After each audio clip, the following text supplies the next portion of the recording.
Welcome to the HVAC Jerks with your hosts, Rich, Kevin, and Joe. You can email these guys at theboys@thehvacjerks.com. All right, welcome back, everyone, to the HVAC Jerks. You're here with Rich, Kevin, and Anonymous Joe, as we all know. No, as always. We don't have a guest this week. Hopefully you caught last week's or whenever that was. We had Rob on here. Yeah, Rob was good. He was a good guest. He sucked. Yeah, I mean, he really didn't add anything of value. He just kind of took Joe's spot. Yeah, actually, he got a lot hotter in this room. He's a hefty guy, He's got a little girth. Hefty is the new word. He was good. Leave him alone. No, John. I mean, what the hell was his name? Rob. Yeah, he was wonderful. Can't even remember his name. That guy. No, he's a good guy. Good guy. Anonymous Joe, they're all waiting. They all want to know what your alias is going to be this week. Go into your monologue. It's why you live. I'm almost done already. You guys, took over here. So your Anonymous Joe alias this week is going to be Nonchero. What? Nonchero? Nonchero. As far as I know, in normal Italian, that means I wasn't there. Is that right? Is that not even remotely close? That's what Siri told me. So how would you say that in Italiano? How do you say your name in Italian? My name? No. Josephine. Yes, Nonchero. I wasn't there. Non c'era. Non c'era. Same thing. See what? Non c'era. Does that sound any different to you? Yeah, it sounded like a Mexican retreat. Where were you this weekend? At Villa Nonchero. La Nonchero. Talk to Siri. So, was this the Italian question thing you asked me? Yes, it was. Oh, my God. So say it again so we all know how to say this. John, pineapples, John. John, pineapples. That's our safe word, ladies and gentlemen. Pineapples. So, Nonchero? Non c'era. Non c'era. All right, I wasn't there. No.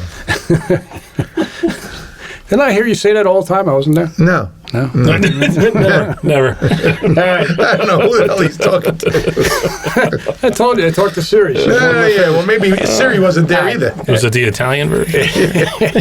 All right, anyway, this week we're talking about you get what you pay for. I know we've been doing a lot of sales type things lately, but one of the issues that I have... I would return your Rosetta Stone Italian. Definitely get your money back. You got what you paid for. Yeah, there you go. Perfect segue. All right. You walked deep into that one. That's okay.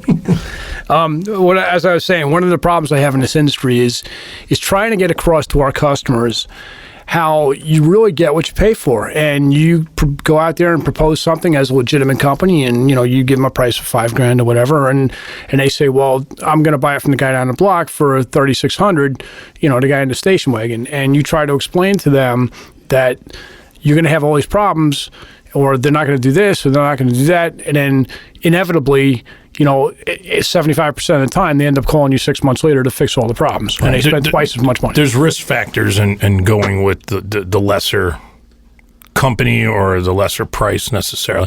Doesn't mean you're always going to get a bad job. There's guys that do good work and they just do low pricing, or maybe they're not good at pricing, but they're good at their job. And or they're doing side work. Weekend guys, or, I was a weekend guy, and I did great work. I never screwed my customers or gave them quality. Extra, sure. But that was just me, driven by my own ambition, right? With to make more money, right? So I, was able to reflect my cost, my price, because of my overhead, and so obviously those days are over because my overhead's far more than that. But so you want to make sure that that the customers understand the value in dealing with a reputable company. And with that being said, the warranty coverages, quality of the work, the technicians or the installers are trained, that there's real value in there. And I think he's puckering his lips and getting ready to. Yeah, I think he's going to say branding. I think that's where he's going to go. No. I'm going to agree with you here. However, I'll put my guard down. Yeah, don't get too excited. That's not going to. However, when you get to the level that you are with your company, these, in my opinion, are bottom feeders, okay?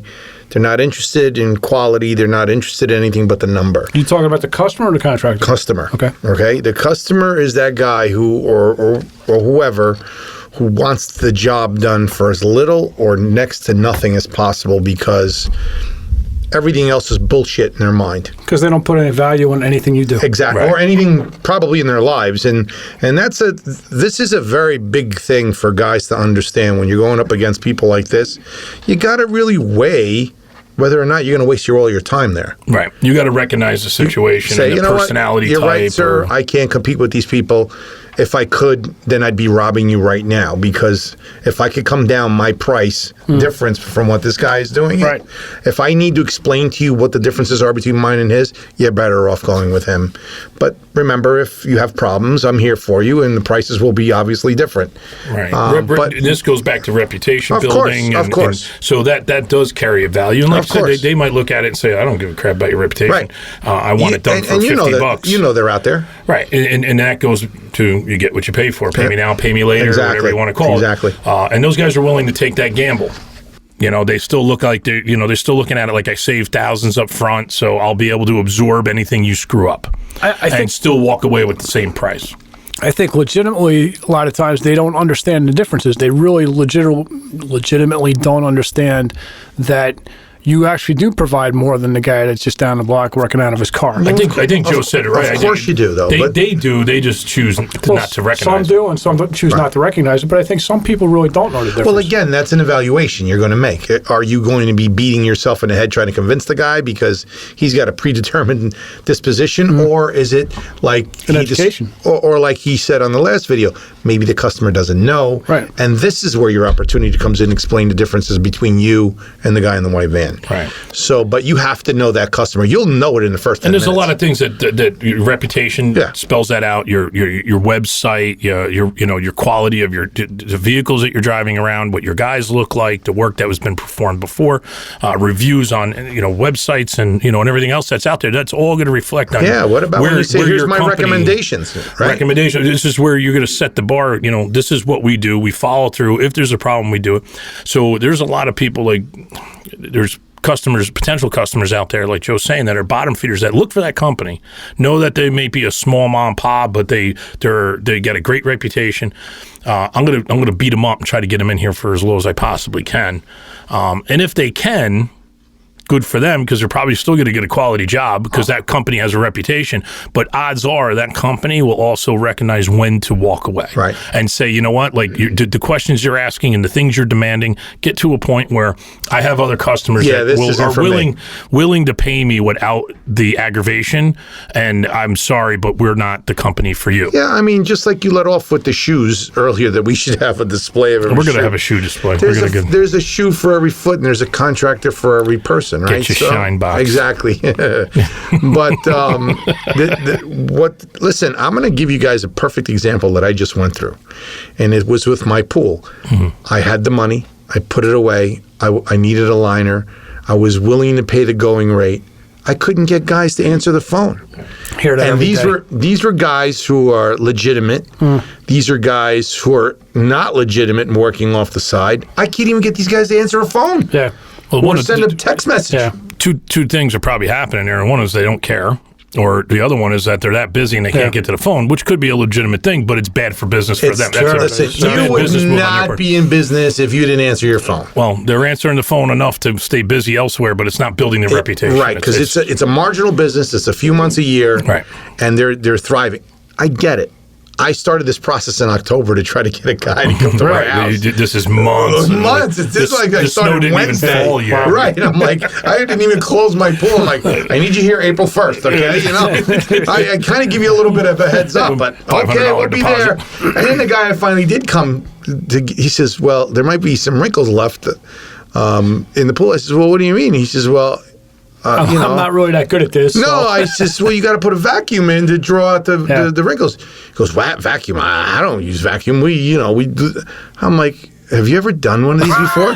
The guy goes, no. I'm like, yeah, I'm not feeling comfortable. So there you go. Yeah, so you could have paid him, $2,000 less to have him come in and had wrinkles. You'd be pissed every time you went swimming. Yeah. Your wife would be mad at you. The kids and would then be I ended up finding a nice guy who helped me out, but I ended up doing the job myself, me and a buddy. Right. But I ended up calling this reputable pool company who's like, if you were going to equate the two, it'd be like a Kevin business, that they were all legit, workers' comp. And I says, how much do you get? And he goes, we get double. Right. And I'm like, well, he actually gave me the number. I says, you're more than double of everybody else. He goes, yeah, but the difference between us is we show up. Right. We're not calling somebody else and having a third party come in to do it. We come, we're fully insured. We take all the necessary precautions. We do all the permits, whatever needs to be done. We take care of it. That's why we charge extra money. And you know what? You can't argue with that. No. But you can't argue with that. There's real value. Yeah, there's value, right? And he demonstrated what that value was. So, yeah, I think this argument could be made in you fighting against the guy in the white van if you're able to get to that point. The guy in a white van, like we keep talking about overhead, that guy doesn't know his overhead. He doesn't realize what things cost him, and he's not making as much as he should. He's making a day's pay. That's a rookie mistake. We're all guilty of it. I did it. I did it for years. Right. But the point I wanted to make with this whole episode and this whole topic was that we as an industry do a terrible job of explaining why we're more than the other guy. This is a problem in all industries. This isn't just an HVAC industry.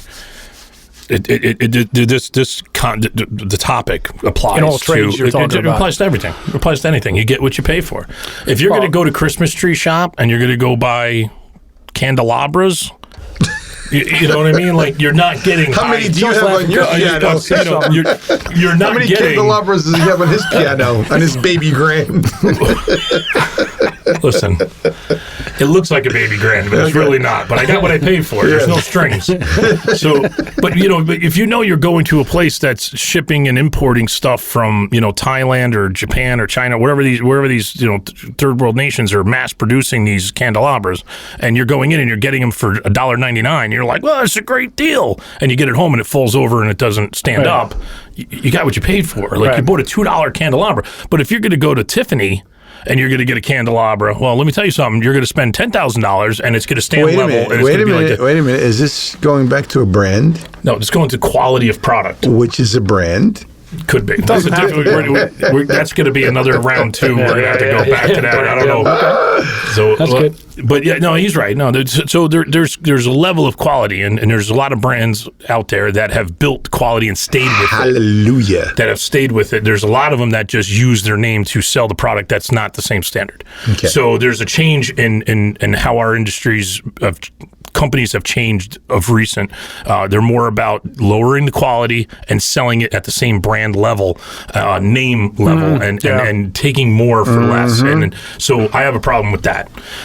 Well, let's eliminate the guys all the way at each end of the spectrum. So, and forget about. What do I want to say? So this conversation is Why don't you just say it in Italian, Rich? Rosetta's on a break.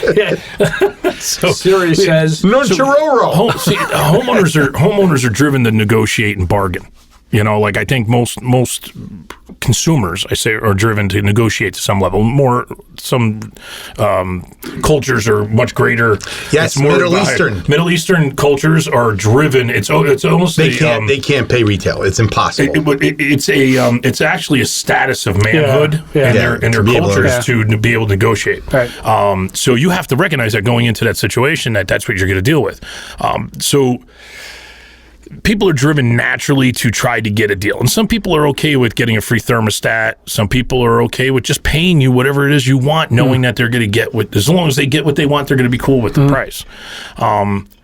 And that it's such a weird. You have to recognize it all, but ultimately, at the end of the day, if you are going to hire a guy in a white truck, or somebody who doesn't have the reputation, or somebody who hasn't been in business a really long time, you as a homeowner or consumer have to recognize that you're rolling the dice on that situation, and there's no guarantee you're going to get a quality product. 100%. There's no guarantee you're going to get a quality product. So rolling the dice is a big word. You're absolutely right. So you're rolling the dice, and I'm not saying you're not going to get a good job. You might be able to get a perfectly good job. Like I did it for years, and I did many quality jobs for a really low price. Right. And now as I've grown, I've recognized that there's real value in what I do, and I've changed my position on it. I'm not saying I don't agree with guys going out and trying to do it on the weekends and generate. Right? There's nothing wrong with hustling. Nothing wrong with hustle at all. I mean, get out there, get your feet wet, do it, but you will learn in time that this is part of the process, the growing process and the learning process. But as far as homeowners go or consumers, how do we train them to recognize that you get what you pay for? Okay, raise your hand, Rich. He wants to say something. So I think that's kind of what you're getting at. Is like how do we educate or get people to realize just that? Like how do you explain that to the customer? And I think, we can start here that a lot of times customers think, well, they're buying one of the big boxes, the big C, the big T, the big L, whatever you want to talk about. And they say, well, I bought one of those, so I'm getting a good product and a good job. That's far from the truth. You could buy the most expensive, 900-seater crazy box that cost you $10 million. Gold encrusted cardboard box. The guy down the block that doesn't know his ass from his elbow put it in. Right. So there's quality of install, and then there's quality of product. And there's people that will go on, like, literally... Somebody disagrees. I just did a job for a guy. He had mini splits throughout his house, and it was a name I never even heard. I don't even think it was on our mini split list, because I went back and looked for it. It doesn't even exist. Like, I don't even know where this guy bought this stuff. Wow. But he was all about price. Yeah, get parts for that thing. Get parts, couldn't get it to work. They're not looking at that. They're not looking at that. He's looking at number. price. This guy's driven it by the number, and he found some guy to put it in. The guy put in all the wrong line sets. He didn't have it sized correctly. He had mismatched heads. Right. The unit never worked. He says, I've had it for 4 years, and I couldn't get it to work one room at a time. And whatever refrigerant he happened to have left over in his garage. He goes, I bought it on the internet. I got it for like $3,000. It was dirt cheap, and I had my neighbor's buddy's cousin put it in, and and it never worked. And I'm like, okay, well, what did you pay to have it done? All said and done. He's like, $5,000 or whatever. And I'm like, all right, so for an extra $1,500, you probably could have got it done right with a quality brand and done correctly. For $1,500, but instead you chose to suffer for 4 years, and ultimately now you're paying me $9,000 to come in and redo the job that this guy didn't do right the first time. So did you ultimately save any money? How do you get that point across before the customer gets the job done? Though I think it's not a matter of getting it across before.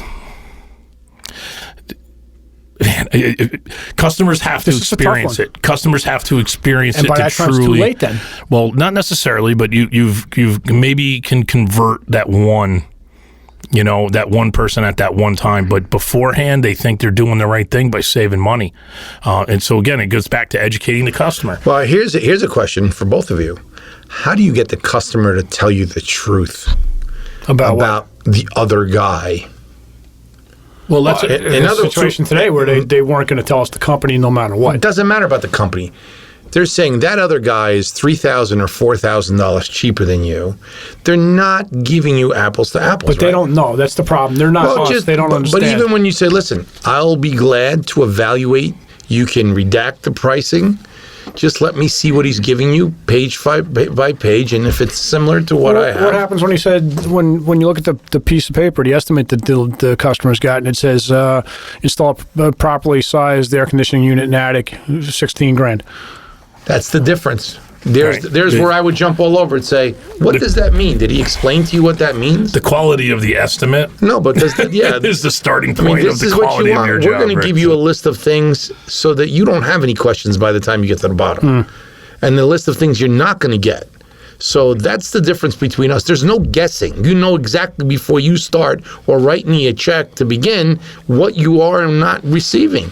I mean, it's simple. But there are those people out there. They'll roll a dice and take a shot, and there's a lot of guys who know everything. You cannot educate them. Right. You can't go in there and say, "Look, here's the difference between me and the guy down the block." I don't give a shit about that. I grew up on the street. I did it this way. Yeah. Me and 3 buddies used to do this on the side. Okay, good. God bless. Take care. Well, that's where you got to go. So you just laid out a scenario of if you can take your estimate and compare it to the other guy's estimate, and you can say, look, I got, I listed 92 things that I'm going to do for you. This guy listed 3. But what happens if you're the first one in? You don't get that opportunity. And most times you don't get that opportunity. But, okay, let's say for argument's sake that's true, right? You're the first guy in. At least you've given them a baseline of what they should look for. Right. And I think it's important to explain that. Yeah, and say, this is what, listen, I'm sure you're going to get other estimates, and we encourage it. Please understand the reason we're doing. I would prefer to be the first guy in. Right. I would prefer to be the first guy in too. Please understand that when you're getting your other things for your own edification and for your own safety, make sure a lot of the items that are on this proposal Or on your next one. Or on your next. And if the price is comparatively cheaper or substantially cheaper, there's a why factor you got to look for. Some sales guys will say that I don't want to give them my information so they can just give it to the other guy, and the other guy looks at it and says, I'll do the same thing for $200 You can't control that. People are going to look for the... Well, there's ways you can control what you're giving them, still being educational, still being truthful in what you're giving them as far as product and brand and sizing. You don't necessarily have to give exact model and serial numbers. Right. You don't have to, No. so you can keep it vague enough, but at the same time, educational. Of course. But I'd prefer to be the first guy in that. I don't want to say it's a tactic, but that scenario that Joe just introduced, I've done that multiple times. You're setting the standard. I'm setting the standard of quality, saying, look, even though you might not hire me and I'm here for free, I've seen things like this happen where, blah, blah, blah, XYZ, and just for your own safety and for your own, just be educated consumer, look out for this and make sure that they don't do this and make sure they state that. And, just make sure that you understand that I've put that in there already and they might not. And if they don't, and you just that's a red flag. You just said something that Marcy Sims used to say, and Cy Sims for Sims Clothing. An educated consumer is our best customer. Best customer. But okay, Absolutely. so let's talk about that then. It's my sales pitch, man. I agree with you, but that's a long process. To what extent do you go? You said before you don't. That's in your initial pitch. That's in your initial proposal. There's no coming back from that. If they choose to go the other route, there's not going to, when they call you back to fix it, the only secondary price is completely different. If they don't choose you initially, if they call you back to say, we really want you, but the other guy came in, that's when you have a shot, because you made such an impression on them that they actually came back with you. I've had that happen, yeah. And they feel confident that you would be able to go back and negotiate. And that's the time you'd go back and say, okay, let me look over what we have and let me see what we can do. We do this. We get it all the time. Right. So all the time. That means you sold that job. Right. That means that they believed you, hand over fist. You're the guy they want. They just can't afford you. That's all. From that point forward, that's a closing thing. Of course it is. So that's a different story. But so in my perception, when I get that phone call, that means it's just a matter of crossing a couple of T's, dotting some I's, getting it to where we're both comfortable, and you're done. But going in, like he said initially, and making that case for the customer and for you, that's where it's all done. I think it was in one of the other shows where you talked about, you went in and explained to the customer about variable speed air handlers and so forth and all that. I think that's a great thing to do. But, when you're selling a whole system, we could have a conversation for hours on what to do and what not to do. And then explain it to somebody who doesn't know what you're talking about. Forget it. It's the whole day. Right. Now, and I've spent hours on jobs just explaining it and still never got the job. And then later get a phone call again and say, I wish I hired you. Well, but here's the thing, too. You have to, and I'm going to use one of Kevin's words, you have to be careful of the verbiage you use when you're talking to a customer, right? Because a lot of mistakes are made when a person says to a customer, you don't need that. Right. You just took away something from something, whether they need it or not, wasn't your choice to make. Right. Yeah. The way I would approach that is, in my professional opinion, for this specific scenario, this might be a little overkill, unnecessary expense that you'd have to make. This is optional. Correct. I've done that many times where I've told customers, say, well, do I need a dehumidifier? I'm like, do you? Air conditioning is dehumidification. I'll tell you what. I'm going to leave it out right now. I'm going to give you the option in my proposal. I'm going to show you what it's going to cost to put it in if you do it the day that we do the install. I'm going to give you. But if we don't do it on the day of the install, we'll be a little bit more money because we have to come back and blah blah blah. But at least in time after we do the initial install whether or not you still feel you need it. I'm not going to sell it to you just because I want to sell it to you. Exactly. This goes back to the upsell thing. I'm leading into the upsell, but I'm doing it in a way where I'm being honest and straight and forthcoming with my customer, and I'm educating them and saying, do you absolutely need it right now at this moment? I can't say yes or no, and that's going to depend on your comfort. So why don't you experience it first, and then we can address it thereafter. It's just like the guy I talked to you about today, about going to fix his air conditioning. Yes. I can give you a personal scenario of years ago. A friend of mine wanted to build a deck in his backyard. He wanted to air condition the deck? But listen, he wanted a 30 nothing better by 100-foot deck. Right? It's huge. It's insane. How far off the ground?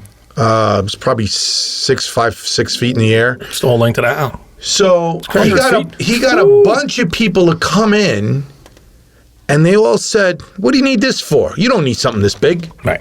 I wasn't asking you for your opinion. I wanted you to build me a deck. Right. Now Frank went back there. Now Frank, he was unemployed at the time. He was laid off. He was a union carpenter. $60,000. And his dad was, also a union carpenter. And the guy says, "Can this be done?" Everybody's telling me, no. He goes, "Everything's doable. I'll build whatever you want. I got hammers for that." He got the job immediately on the spot. He goes, "When can you start? When can you start?" There wasn't even a price discussion. Yeah. When can you start? Just do it. That's the truth with a lot of people. Money doesn't matter. They want what they want. They got the money. And they don't care. Stayed there, and they got this job happened to be really good because he wasn't a contractor, so to speak. So the guy says, "I'll do everything. All I need you here is to build it. I'll give you as much as you ask for." And him and his father got X amount of dollars per day. And the guy brought all the lumber, all the thing, and it's a homeowner. It was a good friend of mine. And they both satisfied each other's need. But what my guy wanted was somebody to say, yes, it could be done. Those are home run jobs, and they fall in your lap every once in a while. Everybody, I can't understand. It wasn't like somebody says, "You got to give me a break. You got to do something for me." He just wants. They all went. You don't need something this big. Who are you to tell me what I need? I'll give you an example. We were working on a house north of us here, and these guys were trying to save money, and they're just looking to penny pinch, right? And we were putting the central air system in, and we were going to do hydro airs, so it would run off a boiler, hydronic system off a boiler, and they had a cast iron boiler system that was there, and there was indirect that they wanted to put in. They wanted to relocate the boiler, put a power venter in, all these other things they wanted to do. But the contractor convinced them that I was a waste of money, that he could do it cheaper and that he would take care of it. And so we did our end of it, and I got paid, and that contractor disappeared. Of course. So that winter came, and what ended up happening was he never drained the boiler, and the house had no heat, because they were under construction, and the boiler cracked. Right. So now no one realizes this because all the water dried up and went away, right? And now comes next winter, and they have us move the boiler. No one knew. This guy disappears, right? So this is all last minute rush. So we get in there, and we're like, okay, we get the boiler, we put it in position, we pipe it up, put water in it, starts spewing out the bottom. So now we got a cracked boiler. Have to tell them that the boiler that you did have was cracked, and they're like, we thought we were saving all this money. It ended up costing them more because now they paid us to put it in to find out that it was cracked because the guy didn't do the job right the first time. And now he's getting stuck putting a brand new boiler in. Wow, I can jump in. You get what you pay for. You get what you pay for. and so, how do you explain? These guys had money. These guys were. Yeah. It's not always a money issue. They have money, but they were tight, and it's called penny wise, dollar foolish. Dollar foolish, right? Walk over $1 to pick up a penny, or whatever that saying is, right? Yeah. So. Man, you can't stress it enough, and I get, look, if you're on a budget, and I understand, people are on budgets and things are tight and they don't have that extra, expendable funds to just go do willy-nilly whatever, but unfortunately, you have to do what you have to do in certain scenarios. It doesn't mean that they have to go for all the extravagant extras and the most efficient system if they don't want it and all that, but they need to get a quality job. I just had an 87-year-old lady that needed a boiler in her house because it just was shot, and it was 35 years old. And just saying, look, you got to do it, So finally she's like, and I could have tried to, she had natural gas, or I could have upsold her on a wall hung. I could have put a really nice boiler in and did a really beautiful job for 10 grand or whatever it was.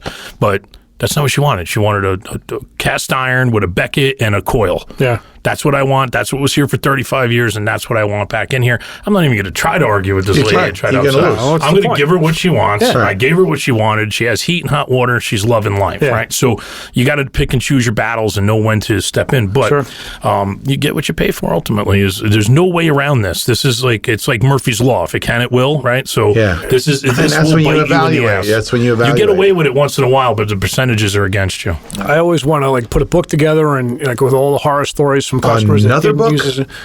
Good for you, man. Do it.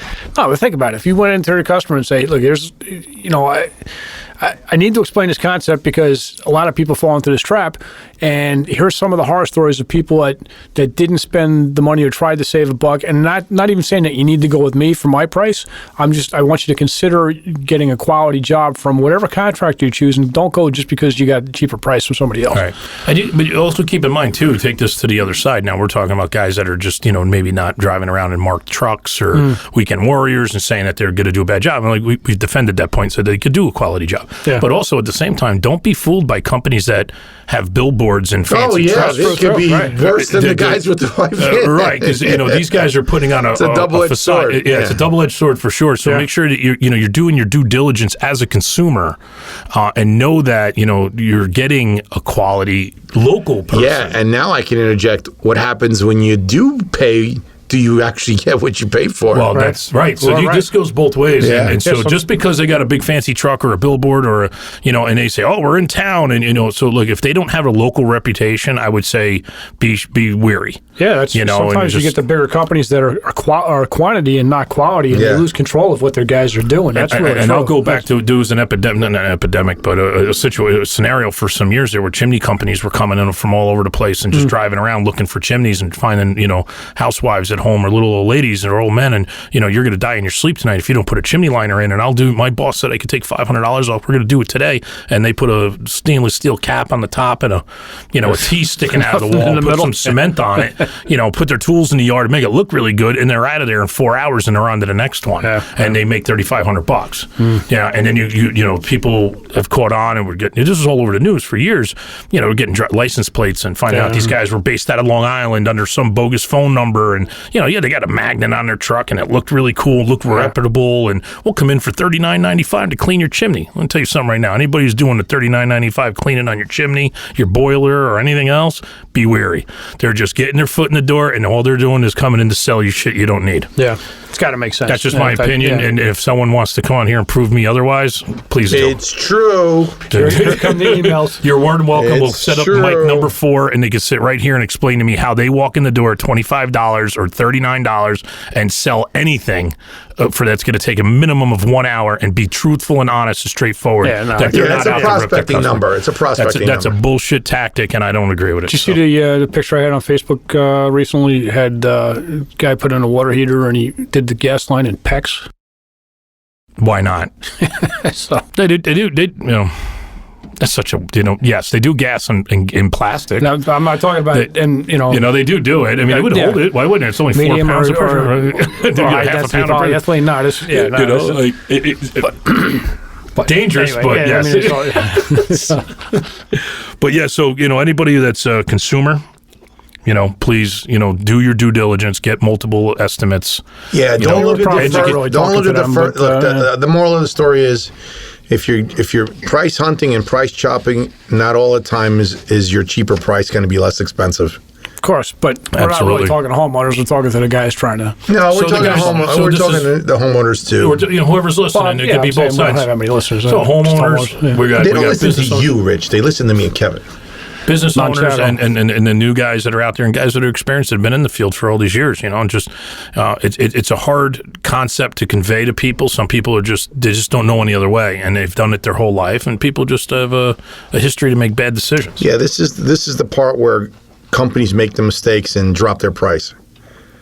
Where they go in and they drop $4,000 or $5,000. Yeah, that's a whole nother story. Remember, that's also a double-edged sword. We've talked about that. I touched it briefly in this, but when you're able to drop your price that much money, you're telling a customer you're ripping them off to begin with. So be wary. Don't fall into that trap.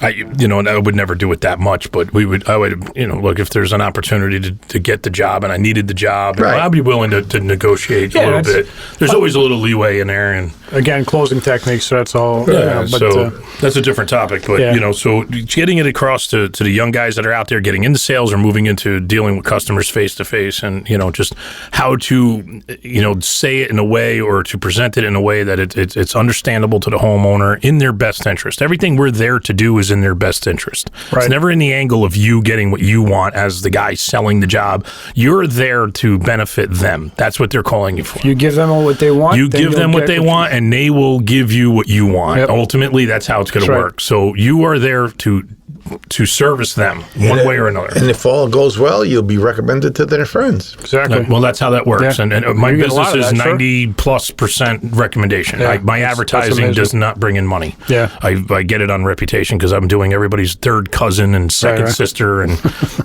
brother-in-law and ex-law. Well, that's from living where you live in that trailer park. Hey, everybody. My daddy married his sister, but it didn't affect me. All right. But it's okay. Hey, you guys out We there, love you guys out there, too, in those trailer parks, so don't think we don't. If everybody out there listening has any ideas on how to explain or get that point across to the customers of you get what you pay for, we'd love to hear it. So send us some emails at... lots of stories out there. Yeah, the boys at the HVACjerks.com. So Rich has nothing to do during the week, so just don't be afraid to give him a call. Yeah, check out our website, the boys at HVACjerks.com. We got some really cool attire and stuff. Yeah, there's neat stuff. You can buy some stuff stuff on there. We got all kinds of... I think there's a thong. Is Joe... Did you by the way, it's not limited to what you see. You could put in a search for whatever item you may look for, and it may just pop up. There's a lot of stuff on there. Can we get like HVAC jerk sunglasses with like? Could We're be. gonna do all kinds of Like cool we stuff can- eventually. Yeah. Like space helmets and stuff. Space helmets. Joe got the apron and gonna get him one of those. Rich has been circling a runway for so long now. Sooner or later, he's going to come in for a landing. He's running out of gas. Oh, my God. Anyway, that's it for this week and our topic of you get what you pay for. But thanks for hanging out with us again. We really appreciate it. Don't forget to subscribe to us or give us a 5-star rating on wherever you get your podcasts. And every week we're expanding to a few more places. We're on radio.com now, and we're going to be on iHeartRadio soon and all that. So, Delta T, got the website flying for us. DeltaTCreative.com. Yep. So that's it for this week again. Be sure to join us next week when Anonymous Joe reveals his secret love of frosted Pop-Tarts and how he uses them in every meal he makes. Number one, I'm Italian. I don't even know what a Pop-Tart is. Frosted Pop-Tart, chicken Parmesan. I have no idea what a Pop-Tart is. Have a good week. You guys are jerks.